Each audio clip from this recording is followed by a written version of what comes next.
Classes now in session. I am Professor Hockett, and today we'll be discussing the game between the Sharks and the Avalanche, in which the Sharks managed to win 5-4.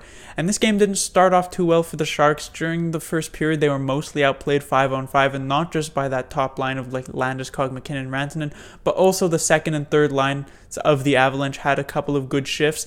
But the Sharks still ended up able to emerge from that first period with a 2-1 lead, all basically because of the 3 power plays that they were given, including a 5-on-3 in which they managed to score their 2 goals. The first being from Joe Pavelski, his 24th in what was a 4-point night for the captain, as well as Brent Burns, which was the 5-on-3 goal, his 7th, which gave him also 4 points on the night.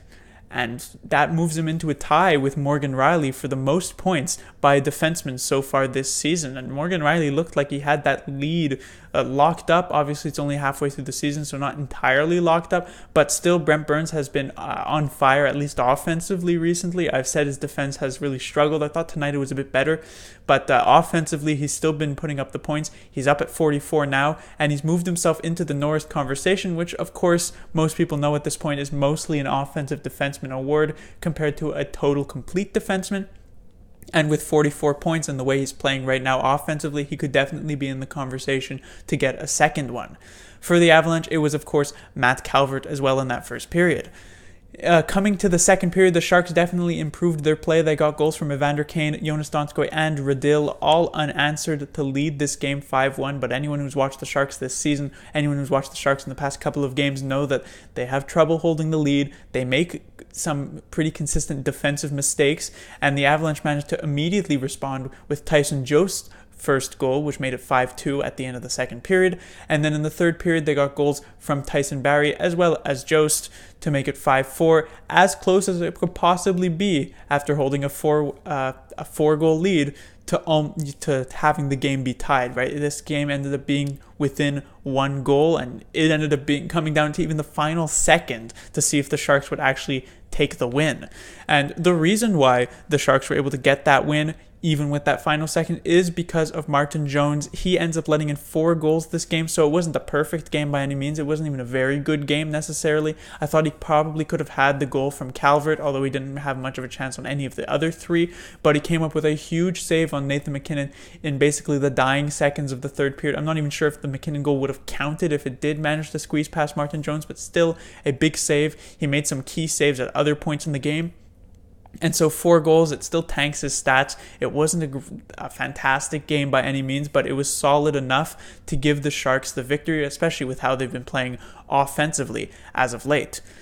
Next is, of course, the injuries. The Sharks have had some pretty good luck with injuries, at least compared to the rest of the NHL. Yeah, Meyer had missed a couple of games. Hurdle has missed a few games. Joe Thornton was injured at the start of the season for a few games as well. But other than that, there really hasn't been many significant injuries. I think Tim Heed got injured at some point, and Carlson got suspended. Not really an injury.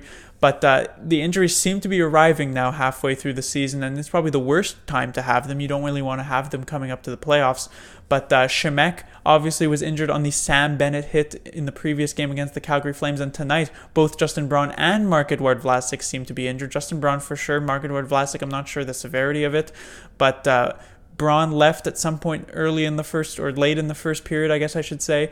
He actually ended up coming back in the second period, which was a decent sign. He walks back onto the bench, and I think my highlight of this game was when he walks back onto the bench. DeBoer sees him, and he just sort of gives like a surprised look of, what are you doing here, right? Because nobody would expect, after what Justin Braun suffered in that game, for him to return, and he only played 1 shift. It didn't seem like he could keep up with the NHL level shift, and so he decided to not play anymore after that. But still, definitely I guess I could say a ballsy move from Justin Braun to show us fans that he is somewhat okay, and maybe he could be ready for the following game. I'm not sure if that's a possibility. And when it comes to Vlasic, his injury was sustained at some point in the third period. I'm not really sure when, but it forced Peter DeBoer to rely heavily on his other defensemen. Carlson got more than 30 minutes tonight. Brent Burns got really close to 30 minutes as well. Dylan was above 20, and Joachim Ryan even had about 16 minutes. And so a big night for the defense. They were leaned on heavily, and they cracked a bit, but they did not break, and the Sharks managed to get the win anyhow. But moving on to the defense, I will talk a bit about the defensive mistakes and, most importantly, Joachim Ryan. Now, Ryan was a defenseman who came into the league last season. He immediately stuck onto Brent Burns' pairing because Paul Martin, I believe, was injured at that time, and he was performing rather well. He sometime would come out of the lineup, but he played a decent amount of games until he got injured himself. Paul Martin returned, found himself back with Brent Burns. Joachim Ryan was held out of the lineup for a few games extra, even while he was healthy, until Paul Martin, of course, made that crucial mistake, Game 3 against the Golden Knights. Ryan played the rest of that playoff series, and it looked like coming into this season, he'd solidify himself as the sixth defenseman with no more DeMello and with Erik Karlsson stepping in.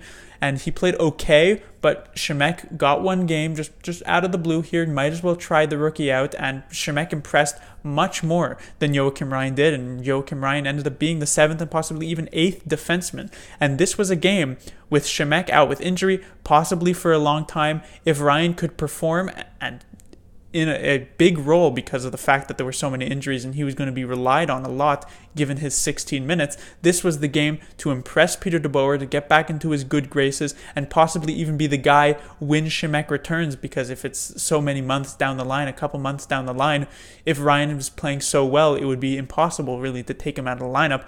But Ryan definitely disappointed here tonight. I don't remember every single game of his career, but I must say that this was one of, if not his worst game of his career.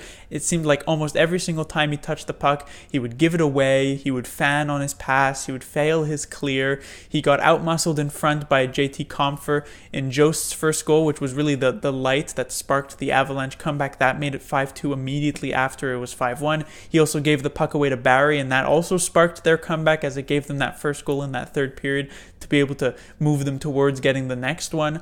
And so it was just a really bad night in general for Ryan on a night that he actually had to be played, because any normal night I'm sure DeBoer would have limited his minutes to something like 5 or 6 minutes, but because there's no Braun, there's no Vlasic, he ends up playing a decent amount of minutes. He's even on in the last few seconds of the game when McKinnon actually got that great opportunity, and it just didn't go well for Joachim Ryan in general. And that could mean some danger for the San Jose Sharks if these defensemen are injured long term.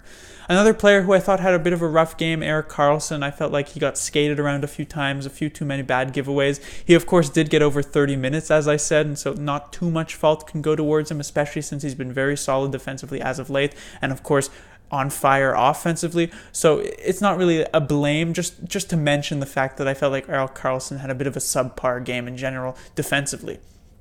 Finally, to end on a bit more of a positive note, as the past couple of reviews have been a bit more negative at the end of them because of the Sam Bennett hit, as well as the Edmonton first goal in the previous one, I'll talk about Jonas Donskoy, who's had a mini resurgence as of late so far this year. He's, the past, 3-4 games, he's been moved out from the top 6. He's now on the third line, so he's getting a bit easier competition. He's playing with Hurdle and Kane, certainly not third line players, but find themselves on the third line as the Sharks are a bit of a deep team offensively, and he's been able to work with a lot more of his space. He makes a very nice play here to get the 4th goal for the San Jose Sharks. The wraparound forces it past Grubauer, and just in general, he's been a lot better. This is a contract year for Donskoy, and it originally had looked like, with the cap crunch that's coming up for the San Jose Sharks and for Doug Wilson, that he would easily be a casualty, and Donskoy now trying to prove that he does not want to be a casualty. I'm not sure if this little stretch will change much, if the Sharks will be able to find room for him, but he's definitely performing at a decent level, at least in these past few games,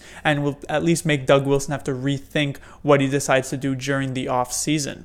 But that will do it for this review. The Sharks will be back in action on Saturday night against the dreaded, the dangerous, the ever impressive, best team in the league, at least in my opinion, Tampa Bay Lightning.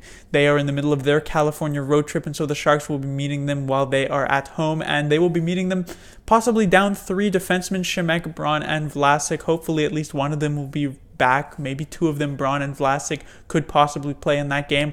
Otherwise, the Sharks are going to have to come up with someone from the Barracuda, which it didn't seem like that was going to be the case at the start of the season, since they were running with a 7th and 8th defenseman in both Heed and Shemek, and running with only 3 of your top 6 against the Tampa Bay Lightning, the best offensive team, is not normally a recipe for success. And so it's definitely going to have to be all hands on deck for the San Jose Sharks, not just the defensemen, but the forwards, and especially Martin Jones, who's definitely going to have to play probably his best game if the Sharks want any chance of claiming the 2 points against a team that hasn't lost in regulation for an entire month thus far. I believe they're in December. They had not lost a single game in regulation, only losing one to the Winnipeg Jets in overtime. However, if the Sharks do manage to claim that win, actually, it could be a huge momentum, huge morale booster for not just the Sharks players, but the Sharks coaching staff, the Sharks general manager, Doug Wilson, the Sharks fans, of course, who have begun to believe that this team can't necessarily compete with some of the best of the best. Tampa Bay is certainly the best of the best, and as such, if the Sharks can claim that victory, it would be a massive boost for the morale of everybody around them, but it's definitely going to be very tough, especially with the circumstances the Sharks will be coming into that game with. Class dismissed.